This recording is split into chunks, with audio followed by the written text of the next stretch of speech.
Hello, I'm Cheryl. Welcome to Mica Powder Techniques for Paper Crafting.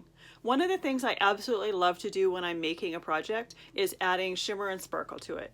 And in this class, you're going to learn a few different ways to use mica powders to do just that. Let's go take a look. Now these are the techniques that we're going to be covering in this class. Now I do use perfect pearls throughout the class, but as I explained in the very first video, you can use some other brands of mica powders as well. Some of them you just might have to add something to it in order to make it work for some of the techniques. But I do show that to you in the first video, what you need to add and which techniques those would need to be added to. So these are the cards that we are going to create. We're going to do a perfect pearl background, and then I'm going to show you how to watercolor an image using the perfect pearls.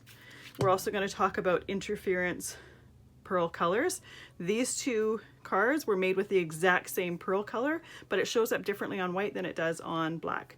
I'll also show you how you can mix them into texture paste and whatnot and use them to create with that, as well as using them with gloss mediums, as well as on die cuts. And then the last technique that we're going to go over is using them in a distressed background to create some shimmer highlights in your backgrounds for your cards. Now we're going to use these techniques and create cards with them, but you're absolutely not limited to that. You can actually use these in mixed media, junk journals, art journaling, that sort of thing. So don't just think that you can only make cards with these techniques. Now all the supplies that we use throughout the class are listed on the supply list that's included with this class.